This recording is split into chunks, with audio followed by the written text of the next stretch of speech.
Instagram teen accounts have automatic protections for what teens see and who can contact them, plus time management tools.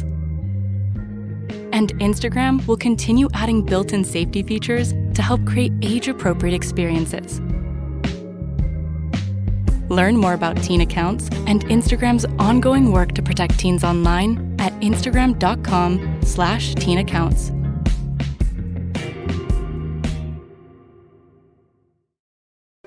This episode is brought to you by Workday. Workday is the next-gen ERP powered by AI that actually knows your business. It helps you handle the have-to-dos so you can focus on the can't-wait-to-dos. It's a new Workday. It's really cool.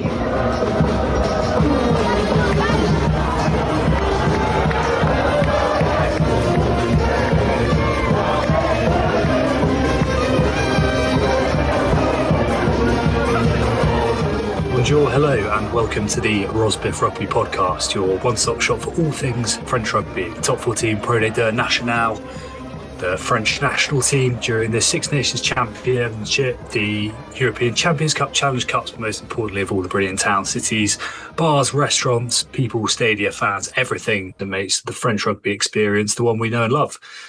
Rob, we've had a bit of a false start, but can you hear me in South London? I can. Speaking into the void. It's quite. I'm literally looking at a black screen that says Richard Croney and Robert Graham. It's, yeah. I feel like I don't know. I feel like I'm in some sort of sci-fi movie where you're on a distant planet and I'm trying to communicate with you. Where are you? So I am down in deepest, darkest Kent, near 50 minutes out of London Bridge on Southeastern Rail, but certainly in terms of Wi-Fi, as I found to my detriment over the weekend, it's something of a black spot. But we're doing our best. How was your weekend? Plenty of rugby. Get out and about. Got out and about. Yeah, we went out for lunch on Saturday and then watched it in a pub in Soho. Watched the England-Scotland game. Supposedly, according to their Instagram page, the widest range of beers in Soho, in a pub in Soho, apparently. The Lyric, which was actually really good. And the TV worked, and watched the game fine, made some friends, all good. And then, wasn't feeling the best yesterday on Sunday, but did watched the Wales game in the comfort of my own home, a rarity these days. But you didn't watch either of them live or on a TV. Yeah, I saw. So where we've come to stay, the word on the street was that the TV is based off of an Amazon Fire Stick, to which I got quite excited because I thought it was going to be one of those like knockoff Canal Plus. I was going to be able to get 4 million channels worldwide on some dodgy illegal stream.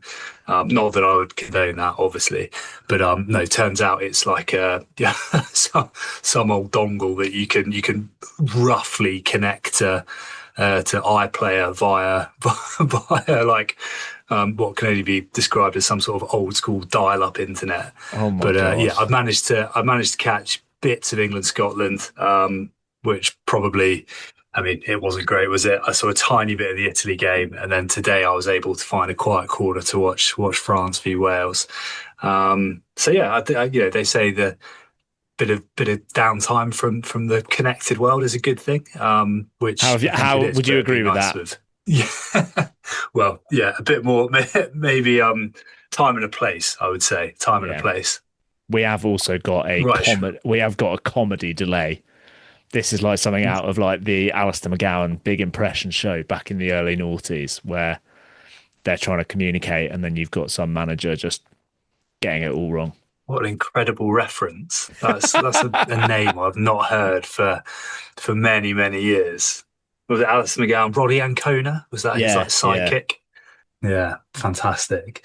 While we've got something resembling a connection, should we talk a little bit about France v Wales? Yes, let's. Where do you want to start? Did you enjoy it? You know what?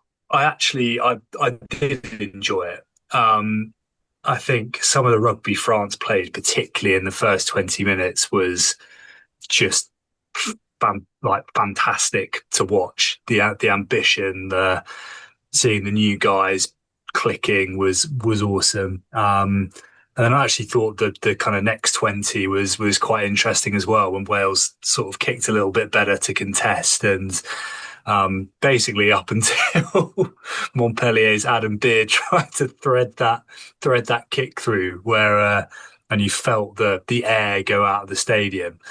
Yeah, so even given the score line and the kind of gulf between the teams, I found it a more. Maybe it's because I watched it a little bit after the game, so people had spoken a bit about some of the individual performances. I had a little bit more of an eye on that. But yes, all told, I did actually quite enjoy it. Are you going to tell me you didn't? No, I think I did. I think I did. I was, I think I was what I needed on Sunday afternoon, just some light entertainment, something easy to watch. It wasn't particularly stressful, was it? And obviously with my Poe hat on, which you can't see, I literally have a Poe hat on. Obviously nice to see the guys play well, and all three of them score as well. Guyton, Brobery and Atasogbe. I do think, I mean, it was a little bit like everyone kind of knew the result, or largely knew the result before the game, and then that 90 seconds into the game, you're like, okay, yeah, confirmation of that.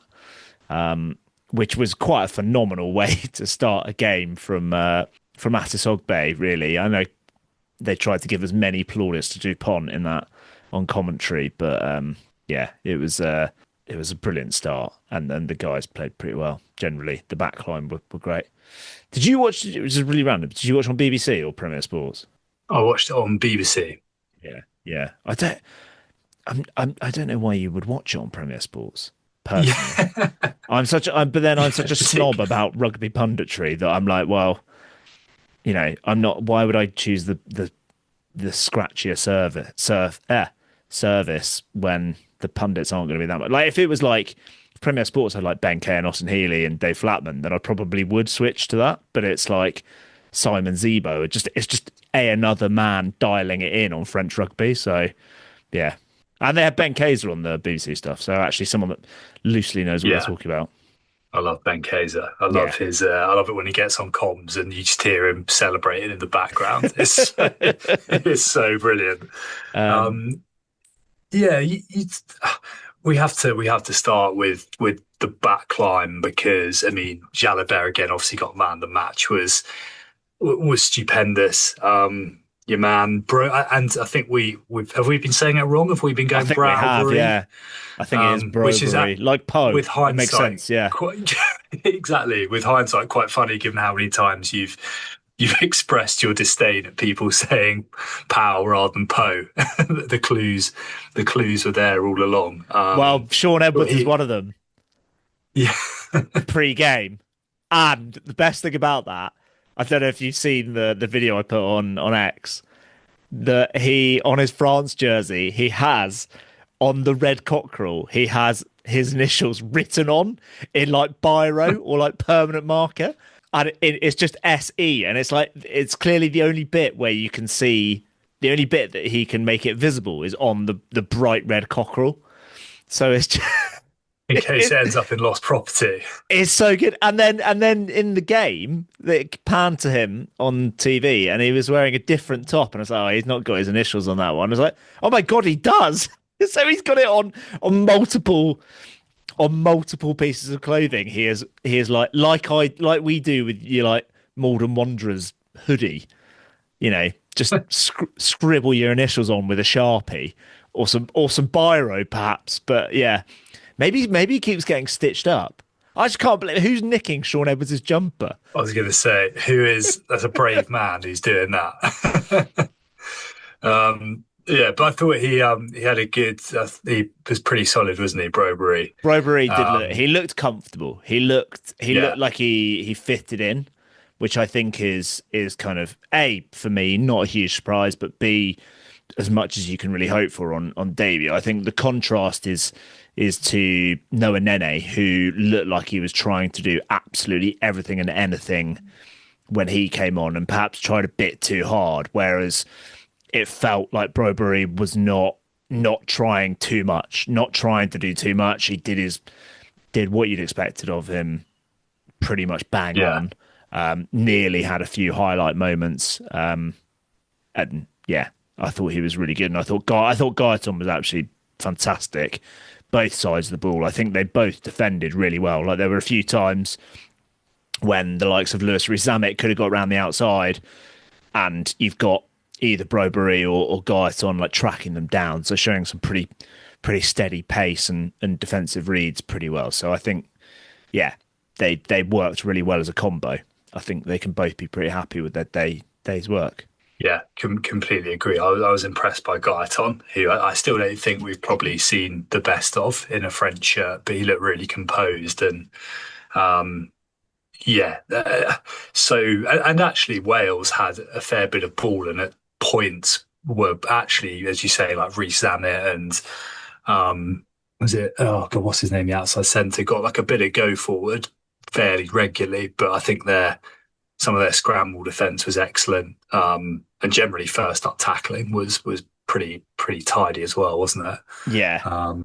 And it's so, obviously they play together a lot at club level, but it's a nice situation to be in, isn't it? When you can bring in something a pairing that solid, who have never played an international game before. It bodes so well for France. Yeah. Well, France made 209 tackles to Wales' 136. So the carries were pretty similar. So I don't quite know how that works. Don't know how you can have 159 carries, but France made 209 tackles. Yeah, that's making me question those stats. Anyway, but like, you know, for as much as the scoreline looks very one-sided, there was actually, yeah, you're right, Wales had a lot of ball. It's interesting on Guyton. I think I've perhaps been completely one-eyed about him, but I do feel like he has dropped behind Deporter, and I can see why Barassi gets picked ahead of him. I think because he looks so slender and slight, there's an element of like, is he strong enough? But you're right, we just haven't seen that much of him against top level of opposition. It's really limited to run-outs, like 15, 20 minutes here at most, really. Or it's kind of in second string sides in Argentina or in New Zealand and stuff like that. So it'd be interesting to see how much game time he gets for the rest of the tournament. I think both Deporter and Mofana are still... Well, Mofana I know is not available in this squad, the next one for Italy, and I'm pretty sure... And they said last week that Deporter wasn't, so I imagine they will go with those two again in the centres against Italy. But I think generally there's more to come from France. I think we still are quite a long way from seeing the best of Théo Athsogbe in a France jersey, which is, you know, they had him...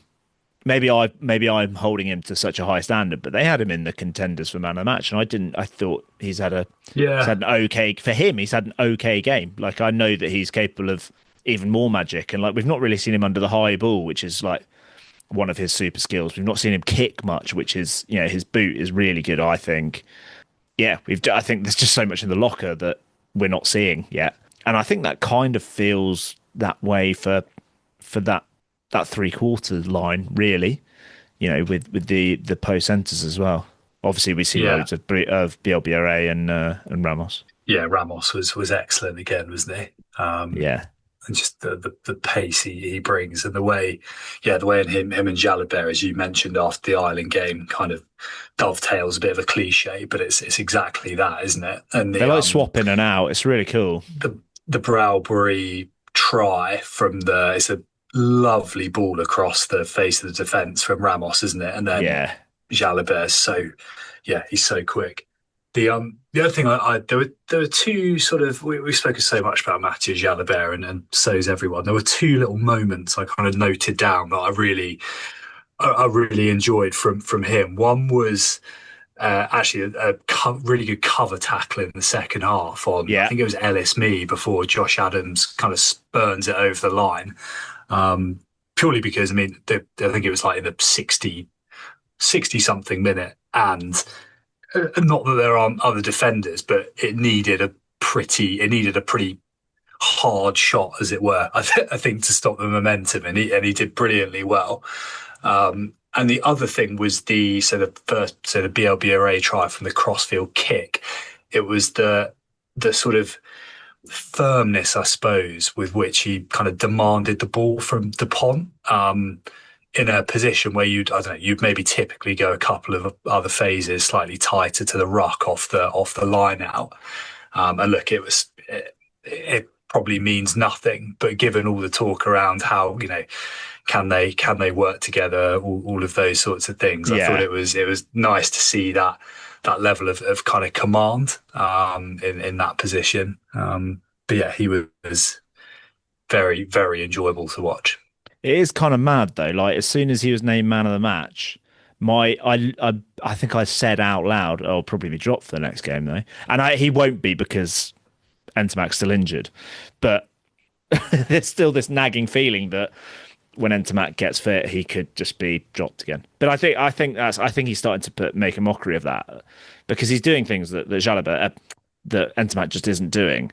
The one thing that I kind of picked out was there's a point where he gets around the outside of it might even be Reece Samet or it might be James, and he's just getting outside, a quick outside defender, and makes a break and makes it look really easy. He's just so quick, and Entermac doesn't have that pace in him anymore. Not quite that level of pace. And I think if France are going to go to the next level, they've got to pick him. I think as much as the combination between Dupont and Entermac is, yada yada yada. I think this Six Nations for me is about France taking their game to the next level, and they are doing that.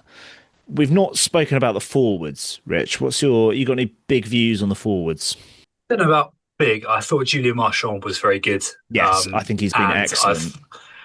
Having kind of not dipped, but forget that he was, rightly seen, I think, as one of the foremost hookers in the world, and then Malvaca stormed through, but I just think he's such a composed player. He's everywhere as well. He gets through so much work. His line-outs they didn't lose a line-out. I don't think they've lost a line-out with him throwing in. They did lose one with Lamont, at least one anyway. And the other guy who I thought was ridiculous, that I'm not the only one who picked this out, but Charles Olivon is just playing stupendous rugby at the moment. Guillard was good again, but I thought Olivon was head and shoulders the best forward on the pitch. I thought Olivon should have been man of the match. I think I was slightly surprised that they gave it to Jalabert. And actually, the more you think about it, he had so many moments of magic. But I think, I thought Olivon should have won man of the match for me, because his ball carrying, his line out work was superb. He's just doing everything and doing so much of it. The other guy I think had a good game, and I think I saw a stat saying he was the top tackler for France, was Oscar Jégu. I thought he was really good defensively, made all the hits, obviously made loads of tackles, but he's there as a link man, which I think is kind of what you want from him. Because he's so rangy, there was the odd fizz the odd one out wide and stuff like that. I think that was a really good performance for Jégu, and it kind of, for me, means that he kind of, not a stay of execution sounds like the wrong word, but I think he kind of gets that jersey for the rest of the tournament. I do still have a slight. It's about this kind of going to the next level. I don't think the balance is quite there if you have him, Jelonch, and Cross in the same team. I think Jelonch and Cross are just too similar. They are both so good as international rugby players, but I think you just need something different. And I think, for me, that is Olivon to 8 and probably Jelonch to blindside, and you keep Nucci on the bench and you say thanks for now to Francois Cross, and you bring in Flamont into the second row. Yeah. Because I think they're going to need, the way the scrum's going, I think they do need to bulk up there. So they are going to need probably Flamont to just, I don't think they can't play England with Olivon and Guillard, I don't think, in the second row. Yeah. I mean, obviously, Yeah, Olivon is massive, but I think you get the specialist in there. heft. Yeah, you need the specialist second row in there who does it. You know, Olivon has he's made less than 10 career appearances in the starts in the second row. So as good as he is, just put him at 8 and let him do his thing. But I think I mean, Flamon is the one number one, isn't he? Like he is the number one lock in France. As much as the other positions are up for debate, I think he's the number one. And I think he'll come back in. But you've got to keep Olivon on the pitch, and I think you've got to keep Giard. Yeah, I agree with all of that. I think it's an interesting situation because in my head I was thinking, did we kind of see enough from that back row? Then my next question was, well, was it a game almost that it was needed? And then the way that the back five is balanced with now, effectively, you got two guys who have spent, maybe less so Giard, but has looked excellent when he's played number 8 and kind of plays that role, doesn't he, off like kick receipt and restarts and things like that. You almost have shifted your back row carrying duties into the second row, and therefore kind of like, therefore would you expect to, see some of the others involved a bit more ball in hand. But yeah, in principle, I agree with you. I don't think that's because I don't think Jalanche and Cross are outstanding players. But if you're talking about it going to another level, and I still love Nucci, and I still think he brings just a bit more. I think the bench is fine for him for now, but there's a purpose and almost like an aggro, isn't there, with the way he carries that I don't think the current starters, Diego included, kind of possess. Yeah. So happy for him to stay on the bench with, a Flamon returning, whose carrying's come on a lot in the last few years. But yeah, I think we're broadly in agreement on that. I wonder also if I'd imagine I wouldn't be surprised if he wasn't included in the 42-man squad, I don't think, but Paul Boudon is a guy that's probably going to come in. Actually, he is still in the 42-man squad. He might even come in for this Italy game, but I wonder if he takes up the 6th jersey. He almost, they go Boudon, Jegu. Well, it seems like it's him or Jegu is the noise. They obviously just love Jalanche and Cross, but again, it's that favouring the aggression. He's playing a lot in the second row. He's a big bloke. He probably offers a bit ball in hand than Francois Cross. Yeah, I don't quite know how you fit him into it. I do quite like the balance of having Jalanche, Jegu, and Olivon in the back row. But nice prospect. They need to sort out the scrum. Yeah, I was going to say if there's anything we need to discuss Wales, but also winding ahead to Italy, who appear to have suddenly become some scrummaging force. It's been regardless of Castro and Lecicero are back. Yeah, there's been some absolute mincings, haven't there? Yeah. Which has been cool to watch. But yeah, Wales right. were good. Like Nicky Smith, I said this last week with Ilford. Like Nicky Smith is the best scrummaging loosehead in the Prem, and he got Montagna on one of them. I think Aldegheri struggled. Aldegheri, like he just looks like he just looks off the pace round the park. He just looks like it's mad to think that he's only 32, but he just looks like the kind of archetypal slow prop, kind of what people imagined Dan Cole to be at the end of his career. And I know that Dan Cole was not just that bum, like he was brilliant round the park. And I won't have a bad word said against him, but Aldegheri is currently playing up to a lot of the old school prop stereotypes. And Montagna is very busy, like round when he comes on, and he carries a bit and he tackles and he's up for it and he looks really good. But I think there's still, well, Nicky Smith got him, and that's probably no bad thing, but there's still question marks on his scrummaging. But then there's question marks on Aldegheri scrummaging. So I think you might as well just go with the up and comer. But yeah, they probably won't. And Tatafu came back into the squad and has had to withdraw again. So newsflash. They did bring in Rabah Slimani, which is, get him in.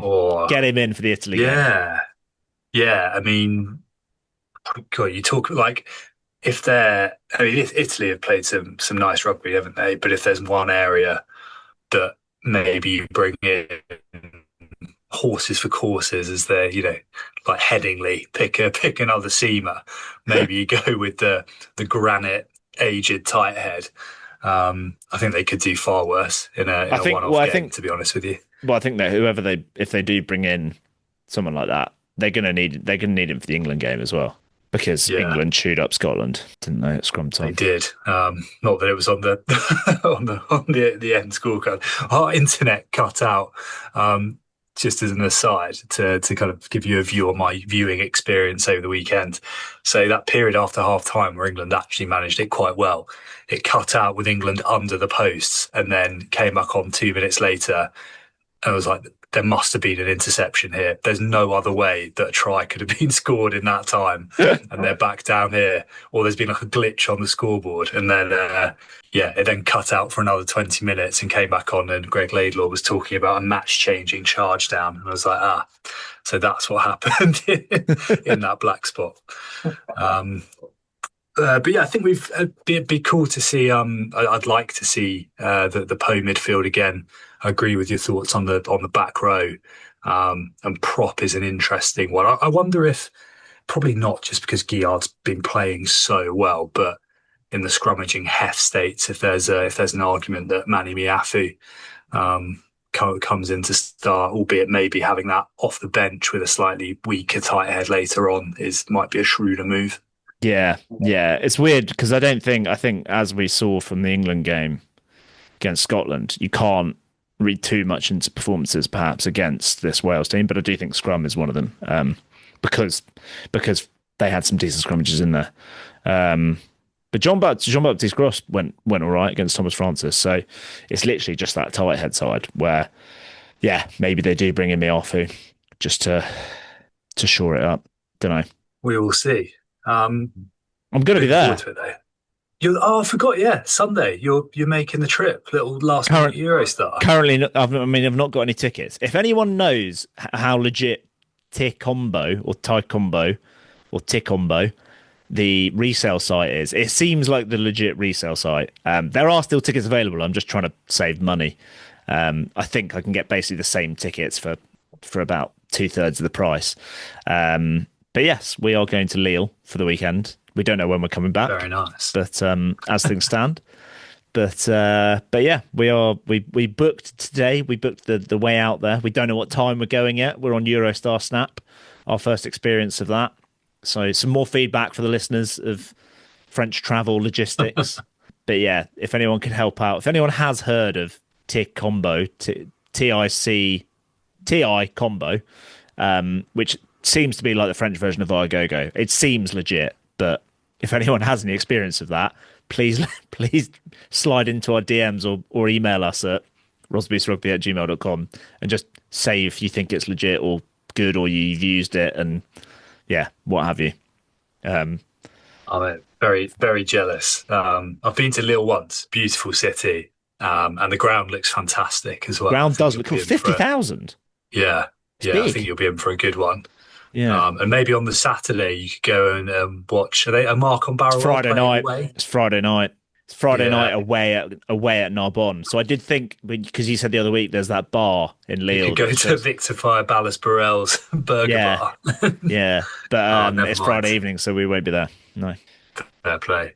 Do you reckon? I won't be listening to the commentary, but do you think anyone is going to mention the game 2 years ago when, if my memory serves me correctly, Italy could have won it, but I think did the ball fall off the tee?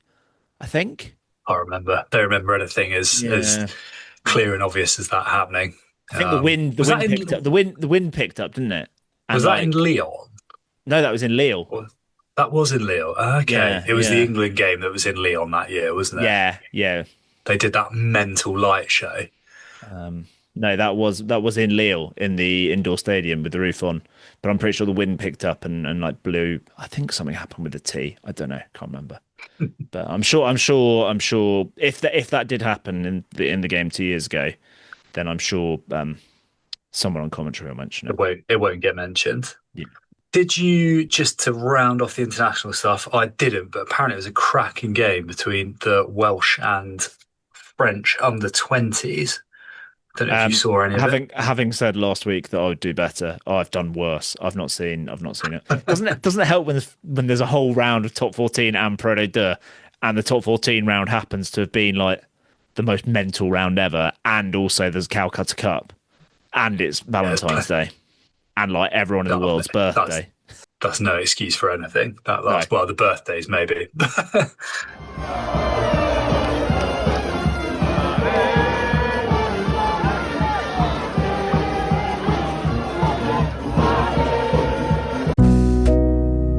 The world moves fast. Your workday, even faster. Pitching products, drafting reports, analyzing data. Microsoft 365 Copilot is your AI assistant for work. Built into Word, Excel, PowerPoint, and other Microsoft 365 apps you use. Helping you quickly write, analyze, create, and summarize. So you can cut through clutter and clear a path to your best work. Learn more at Microsoft.com/M365 Copilot. Let's pile into the top 14. There were some mad results, or eye-catching results, maybe not mad. Unfortunately, the only bit, I think I messaged you this earlier, the only bit I saw was when I was waiting in a car park and briefly flicked on Premier Sports to see Vuati Karawalevu beating 3 defenders to set up a lovely try for Cast. Unfortunately, they were already somewhat behind the scoreboard, and then managed remarkably to concede two tries with 80 minutes on the board to very much leave with nothing, including an incredible interception under their own posts, which was quite amusing. Well, that was the clock on 79:20 or whatever, and Bordeaux needing 2 tries to get a try bonus point, and they get it. Crazy. Thanks to an own try of the season contender from Enzo Hervé, who just passes the ball to who's he passed it? Rayassi. Yeah, it's not. Rayassi doesn't have to break stride. It's beautifully done because it's so obvious they're trying to run it out. Yeah, there's no deception there at all. And Enzo Hervé, who's been just to indulge me ever so slightly, who has now extended, I think, a couple of years fully at Cast, as has the aforementioned our new favourite player, Vuati Karawalevu, who did so in a very, very fetching retro Cast shirt. Oh, glorious, isn't it? And then, as of today, Dalton Papali'i has been confirmed till 2029 as well, which, as you rightly pointed out, raises the prospects of a very enticing Papali'i squared. And that's quite a lot of aggro between the two of them, and quite a lot of heft. Abraham Papali'i in this game looked absolutely enormous. He looked like bigger than everyone else in the Cast pack. I don't know whether he's put on good weight or bad weight, but he just looked massive.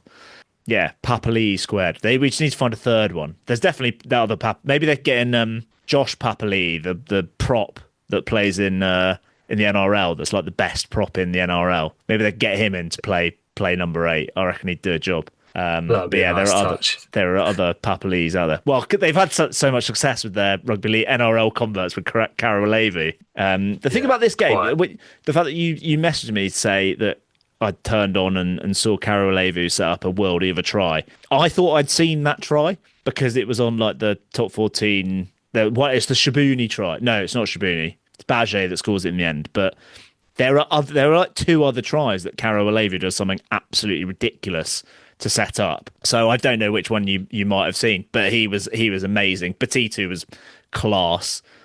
Scored one really cool try. Scored an intercept of his own, which was a brilliant read, and got chalked off for being in front of the kicker on the kick chase, which is niche for an intercept try. Absolutely wild game. Like because Cast were 5-0 up after like 10 minutes, and then or like 8 minutes, and they were 28-5 down after 19. It's just like crazy. Yeah, crazy game. Laharag with a lovely little shistera to Cameron Waukee for Cameron Waukee's try. There was a Quentin Welker got binned and a penalty try for taking someone out as they were chasing the ball. There was some wonderful stuff in this game. Waukee played really well. Luku looked good, to be fair, and kicked pretty well at goal, but also his just general kicking was fantastic. What else did I have on this? Yeah, no, I think that's me done. Just brilliant fun. More for The Geo other, in flair. terms of high scoring, well, there were two very high scoring games. Shout out to not quite the same name. I misread it earlier. Poor old Gibson Popwalihi for Montalban. Would you like me to walk you through the timeline of this in clock terms? Yeah, So I go on. think in terms of impact made, I think he's about 9 seconds behind Antoine Astoy, but I think his red is about the same time as Antoine Astoy.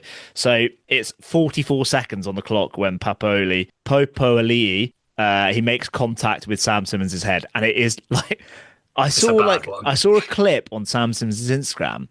And I was like, oh, he's not been red. Is that the red card? Is that? And then you see it from like the angle, the normal TV angle, and it's basically like Sam Simmons is kneeling on the floor, and Popo Lee just shoulders him in the head with no arms anywhere near it. It looks really bad.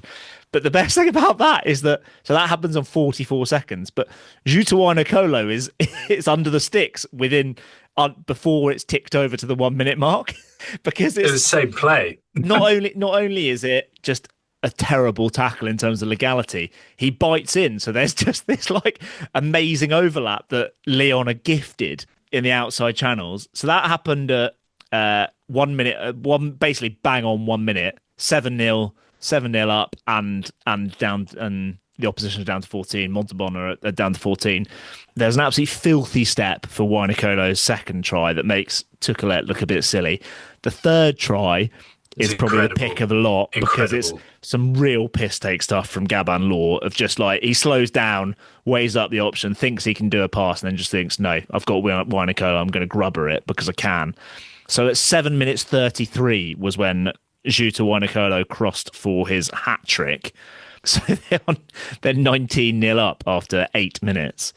At 16:30, he goes across the line for a fourth try and turns around and just passes it. He's in the dead ball area, and he just turns around and just pops it to Gabon Law. So he could have had 4 tries in the space of 16 minutes. There's also the Teo Mille try on 28 minutes. He's basically over the line and decides, like, if he really needs to, he could have finished it, but he just pops it out the back to Mille. So he could have had 5 tries. If he really wanted to, he could have had 5 tries inside 28 minutes, which is just absolutely wild. Yeah, I mean, poor old Montalban, like, the last thing you want when you haven't won a game in living memory is one going down to 14 men within a minute and then having to play against a bloke who basically finds it really easy against the best teams in the world. Yeah. And I think that timeline of potentially 5 tries in 28 minutes is that's extraordinary. Well, because Sam Simmons, who was captain for Leon as well. Ah, nice. Yes, I think I did see that. There were so many tries that they were just cutting them to shreds out wide. Like, looked like Dumortier, Law, and Wainakolo were just having a great time. And Teo Mille and Maracu, they're a really good combo in the centres. And actually, coming into this game, I thought Leon looked beatable, or as you know, they didn't have their first choice halfbacks. There was a few, didn't have Guillard, didn't have Sanganadze. It looked, a few holes here and there. And Montalban looked all right. They looked like they had kind of a few of their decent players. The pack looked good. It looked mobile. And 1 minute in, 44 seconds in, done. And it's just, and after that, you can't give that Leon backline that much space. They just had so much space. 2 tries for Kylian Ringo for Montalban, the 2 tries, including intercepts. He picked off Teo Mille and outran him. And then a bit of physical stuff. So good signs for Cass next year that they've nice to see Kylian Ringo do a little bit of something after our early season hype that we gave him. Yeah, definitely. But I think that's like Leon, to be fair, actually in quite good form, but Montalban just they're done. Sorry, lads. Carl was captain in this. Carl Wilkins was captain in this. Yeah. I was tempted. Oh, nice. Wow. So I was tempted to message him, and be like, "What did you send the team talk to Gibson?" But I thought, no, we'll give that one a miss. Don't want to. It seems like a person you don't want to piss off. Probably swerve that, yeah. Maybe another time. Yeah, nice play as well. I guess the kind of headline across the board is there were 3 massive away wins. Yeah. Racing at Bayonne, obviously the Fortress Stade Dodgy fell in the previous fixture in the top 14. Called it. Stade That was one of the ones I got home right. for the first time this season in the league by Toulouse. And the final one was Toulon, who I think were equal with Bayonne on that record of 21 on the spin, were absolutely thrashed by Clermont. You missed out another one. You missed out La Rochelle. No, I think that's the delay, mate. Oh, yeah, sorry, but that's less of a surprise given how they've been going. Well, but Montpellier have only got yes, one. They've only got one away win this season. It's Montpellier. Is that the most away victories in one round this year? It must be. Two. Well, we'll find out next week when, or on Sunday when Po go down to Perpignan and win, because that's technically in that round. Very true. Very true. With Bayonne, I think there are a few news articles floating around today that this sort of melodrama that's been going around Travers and Gregory Patat is coming to a close, and that Patat is on his way out. I don't know if it's before the end of the season or for the end of the season, but there's no need to over-egg it because Bayonne aren't going down or anything like that. But it feels such a shame given what brilliant work he did at that club last year. When we had Alex Moon on, he spoke so highly of him, his kind of composure, level-headedness, integrating the French and foreign players. And to what extent this stuff with Travers and Tayeb, the president, has affected it's impossible to say, but it feels like a lot. And it's really disappointing because it feels like a confected thing that just didn't need to happen. To me, I mean, one of the joys of us being outside of France is that we're always looking from the outside in. From the outside in, and we might be putting two and two together and getting five here. We just don't know because of the position we're in. But it feels like it's completely self-inflicted. Like it's just real shooting in the foot from a busy president, just interfering president, just getting in the way and just making it. Yeah. Thinking he knows better. Like you had a guy that's that's wanted by a lot of clubs, has done a really good job in bringing you like from Pro de Deux and like getting you to the playoffs for the first time ever and whatever, and let him do a good job. You've invested money in the playing squad, some good players there, and then you've just decided to be like, you've basically got bored. It's just, it's sad. So you're right, it'll be a sad end if and when it does come to an end. Definitely. Yeah, battle of the busy presidents, that one a little bit. And then in the showdown between two of the more enigmatic coaches, I don't think either of us, Toulon have wobbled, haven't they, of late, and feels like they haven't kicked on from some of or kicked on is probably not the right word, but haven't reached the heights of where that squad it looks like it should get to. But I definitely didn't foresee the kind of castle crumbling in quite that fashion to Clermont, who Clermont won away from home in the league before that. Yeah. They beat Montpellier, didn't they? Like 6-9 or something in a bit of a strange one. But yeah, remarkable. And I think Pierre Mignoni said he needs to take 48 hours and then he'll take responsibility on himself. So yeah, I think he is starting to come under fire a little bit. Must be said, like he's without two top quality international scrum halves, which doesn't help. And you've got Mathis Verte, who is a brilliantly talented player, playing his first game at scrum half since he was playing there in Pro de Deux last season. So yeah, it's not. I think that's got to be a factor in it. Yeah, you would have thought so. La Rochelle's rot continues. Aldrit, Boudon, but yeah. Don't quite know what's gone on there. Was O'Gara on comms? I don't think he was. He must have been back at the Flandre. Yeah, no, he was. Not pulling the strings from the ITV comms box.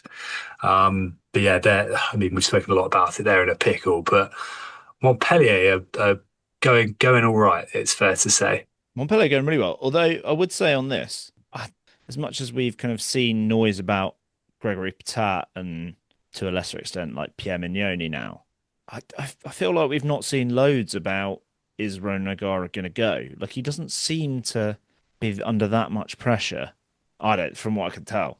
I mean, other than I think from the Anglo sphere, there is because we kind of we focus on him because he's an English speaker and he's kind of very well known in the UK. But yeah, there doesn't seem to be as much noise. I wonder if it's just because he's been dealt a pretty tough hand with the amount of injuries, like regardless of of like out with the Antonio stuff. They've also had some pretty phenomenal injuries. But yeah, they should still be winning that. It looked like quite a good team. Yeah. They had Niniashvili at centre for the first time in his career, played 13, which I assume was just to get him on the ball a bit more. Oh, that's cool. Because, yeah, they're Yeah, still not getting the most quite out of I mean, he's such a fabulous player, but hasn't. Yeah, completely agreed. Yeah, he was even at Lyon in a fairly average side. He was highlights reel stuff every week, wasn't he? Like he's such a talented player. More to come from him. The other home record that fell this year was Stade Francais, who got done in a low scorer in Le Classique against Toulouse, who, well, if Po can close the gap in there, if they beat Perpignan or get anything out of the game at Perpignan, but I think are now 10 points clear, is it? I think it at the top 11. Of the table. I think it's 11, but they do have that. Yeah, but Po obviously have that game in hand now. They're off and into the distance. Must say, didn't catch it, but I did have an email from Stade Francais, saying that it was sold out. So, and it looked like a pretty good atmosphere at Jean Bouin. I caught a bit of it. All right, at the start of it. Herbalo was really good, but Delpy was really good again for Toulouse. Jack Willis was epic. So, but the Stade Francais scrum was really good. But yeah, that was my takeaways from that game. I think water is wet across all of those. Delphi, superb. Willis, superb. Stade Francais scrum, pretty decent. Yeah. Very nice. Should we park and close off? Back in a sec.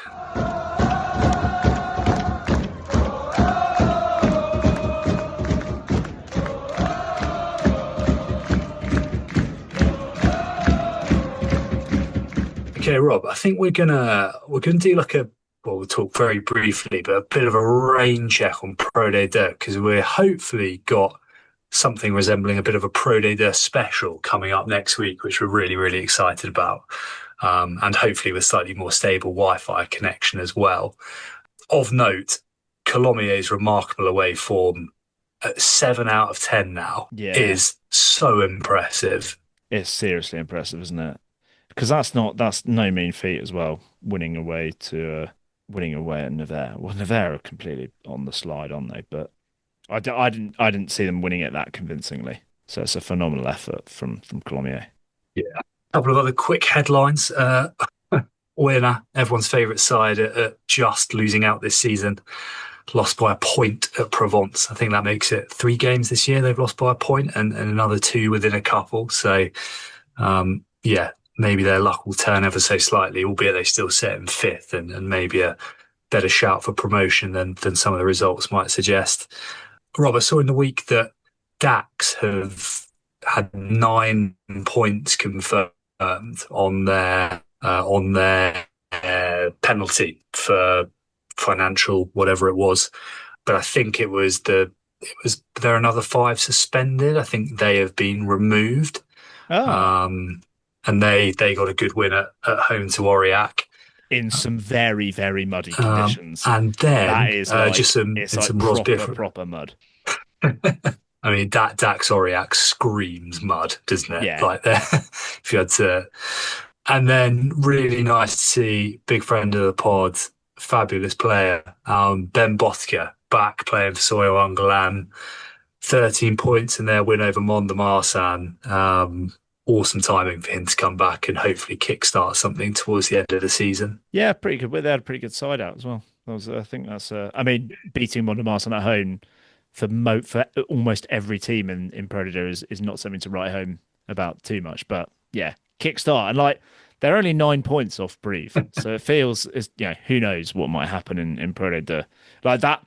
There's kind of like a top 3 or 4. They're locked in now, and then I think Oyonnax will get in the playoffs, but I'm still not confident about Breathe. And it could be Argen, Aurillac, Angoulême are now in the mix again. Nevers on the slide. Grenoble have got it all to do after that defeat against Béziers. I keep every week they lose, and I'm like, that's them done. And then it's still you still look at the table, and you're like, well, they could do though. So who knows? Yeah. They play now on Saturday night, right? At Yes. home to Breathe. And I think if my duff maths is correct, if they lose that, it could be 17 points between them with 9 games to go. That is a lot to make up, isn't it? That really could be it. That would be it. I think that would be it because as patchy as Breathe are, I think that's a lot to make up in that few games.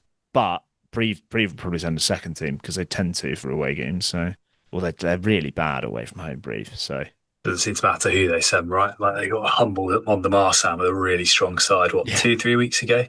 Yeah. So yeah, might as well send the kids. Just very quickly, Rob, I've rudely forgotten Nationale. Yeah. Any word on what was happening in the third tier? Ton of away wins again in Nationale. Our boys lost away at New York. Our boys Perigueux lost away at New York. The big one at the bottom, which could have sealed Tarbes' fate, was postponed. The other one that was postponed across the top. The drama. So they aren't there. It's not like with Pau and Perpignan where they're just playing next weekend. It's not until like end of April or something. I think I saw it's the 3rd of April, which maybe opens it up as an option for some diehards as part of trips to Bordeaux, Toulouse. Yeah, for a real gritty double header. Yeah, go and see Tarbes v Markham Barrowell and follow it up with Toulouse v Bristol. But there were away wins for Nice Rugby away at Chambry, so they're now top. Narbonne won away at Bourg-en-Bresse. Albi won away at Suresnes. So those two last results probably not that surprising. I think Nice's away win is pretty impressive at Chambry. I think they're the first team to beat Chambry away or at Chambry. And Rennes in the Battle of the North beat Rouen at Rouen, which lifts them into a bit of relative safety. I know that Markham Barrowell have got that game in hand, but it now looks slightly more favourable for Rennes at the bottom. They've got a 5-point gap over OMR. Well done, Rennes. Yeah. Rob, should we? I think my Wi-Fi is wavering. Someone's obviously connected to watch the Gruffalo or something downstairs. Have you got any Petit-Fours Digestifs to finish us off for another week? I've got a few. The first one I saw Rugby Rama did a fan vote on stadiums. In the top 14, the criteria are on experience of the stadium, accessibility, Le Stade en Louis-Même, general ambiance, and price of places. Do you know who won? The top 14. Who got 34 out of 40 in the fan vote? The accessibility one I'm interested with that. I think this is winning it from my experience. I think this is winning it on experience du Stade. Oh no, okay. Stade en Louis-Même is level architectural and functional, so it would do well on architectural for me. It would do well on general ambiance, and it would do well on prix de place on the price of places. Cast. No, architectural at Cast. You mad?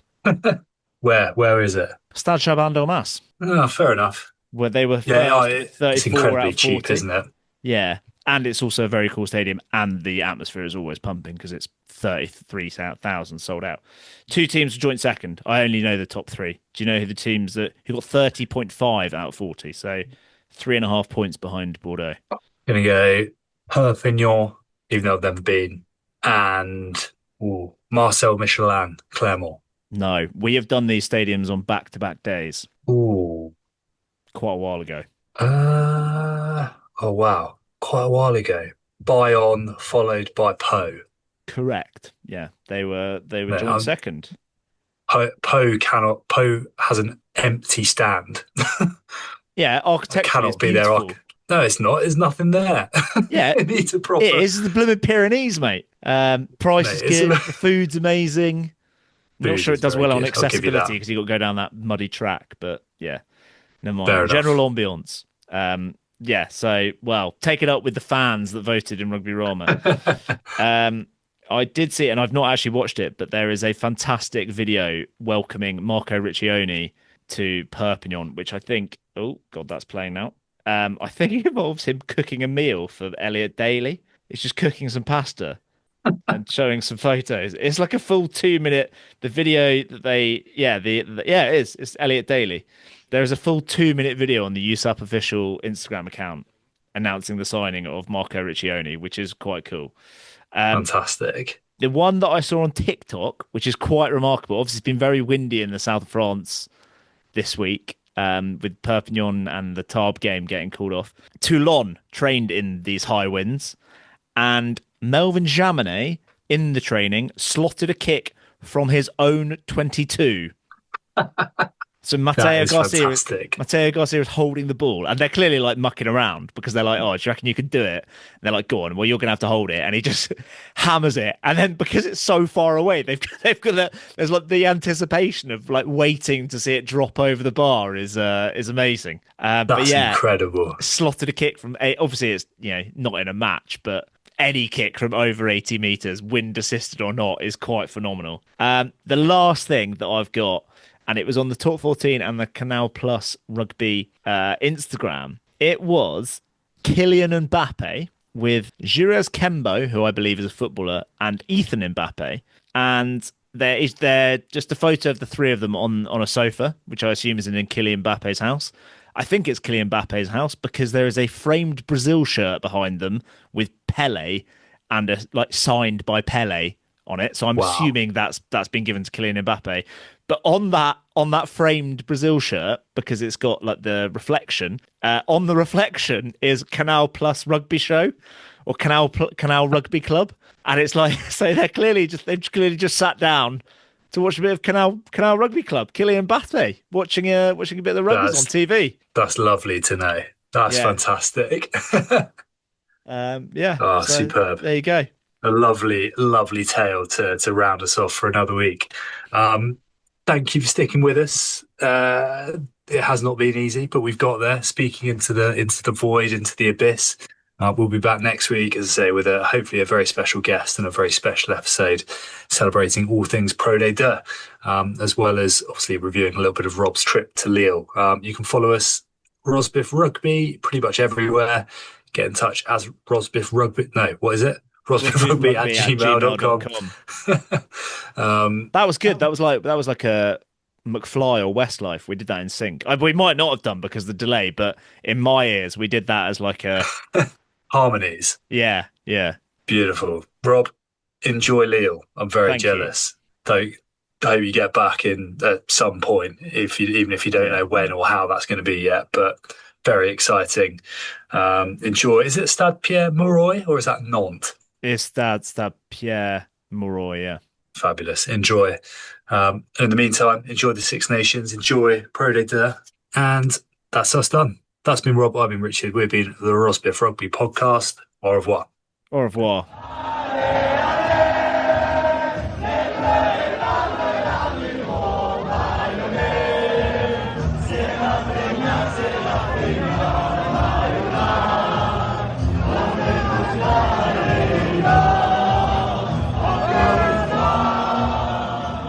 With Car Guru's Discover, you can skip the filters and describe what you're looking for in your own words. Simply type what you want, and Car Guru's Discover instantly surfaces real listings that match your exact needs. It's no wonder Car Gurus is the #1 most visited car shopping site according to SimilarWeb's estimated traffic data. Buy or sell your next car today with Car Gurus at cargurus.com. Go to cargurus.com to make sure your big deal is the best deal. That's CARGURUS.com. cargurus.com.